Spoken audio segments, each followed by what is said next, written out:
ঢাকাই সিনেমা ইন্ডাস্ট্রিতে এখন চলছে রাজত্ব বদলের খেলা।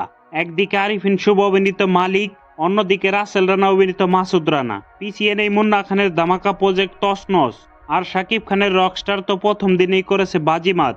কথা বলবো এই চারটি সিনেমার প্রথম দিনের বক্স অফিস কালেকশন নিয়ে। জানতে হলে ভিডিওটি একদম শেষ পর্যন্ত দেখুন।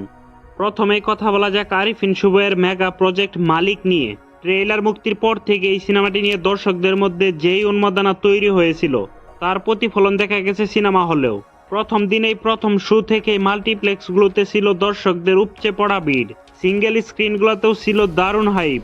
অফিসিয়াল এবং আনঅফিসিয়াল রিপোর্ট অনুযায়ী মালিক সিনেমাটি তার প্রথম দিনে বক্স অফিস থেকে আয় করেছে ৭০ লাখ টাকা, যা তার কেরিয়ারে প্রথম দিনের কালেকশনের দিক থেকে এটি অন্যতম সেরা একটি ওপেনিং।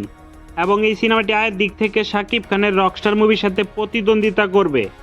এবার আসা যাক রাসেল রানা অভিনীত স্পাই থ্রিলার মাসুদ রানার দিকে। আন্তর্জাতিক মানের অ্যাকশন আর বিএফএক্স এর কারণে এই সিনেমাটি তরুণ দর্শকদের দারুণভাবে আকর্ষণ করেছে। বক্স অফিসের প্রথম দিনের হিসাব বলছে ঢাকার ভেতরে মাল্টিপ্লেক্সগুলোতে মাসুদ রানা প্রায় হাউসফুল ছিল। প্রথম দিনে বক্স অফিস থেকে এই মুভিটি কালেকশন করেছে ১২ লাখ টাকা। তবে মেকিং আর কোয়ালিটি ভালো হয় প্রথম সপ্তাহে এর কালেকশন আরও বাড়বে বলে আশা করা হচ্ছে। এবার মুন্না খানের সিনেমা তছনছ। নামের মতোই কি এই সিনেমা বক্স অফিস তছনছ করতে পারলো? ভরপুর অ্যাকশন আর কমার্শিয়াল মশলায় তৈরি এই সিনেমাটি দর্শকদের মন জয় করতে পারেনি। প্রথম দিনে এই সিনেমাটিতে ফ্লপের তকমা লেগে গেছে এবং আয় করেছে মাত্র ২৫,০০০ টাকা। গাড়ি ইতিমধ্যেই ব্রেক ফেল করেছে এবং জঙ্গলের দিকে এগিয়ে যাচ্ছে। মাল্টিপ্লেক্সগুলোতে এর থেকে অনেক ভালো পারফর্ম করছে বনলতা সেন, পিনিক এবং রোহিতদের মতো সিনেমা, যার বক্স অফিস কালেকশন রিপোর্ট আমার কমেন্ট বক্সে পিন কমেন্টে দেওয়া আছে, চাইলে দেখে নিতে পারেন। And finally the king is back, Shakib খানের রকস্টার। এই সিনেমাটি নিয়ে যেই লেভেলের হাইপ ছিল তা এক কথায় অবিশ্বাস্য।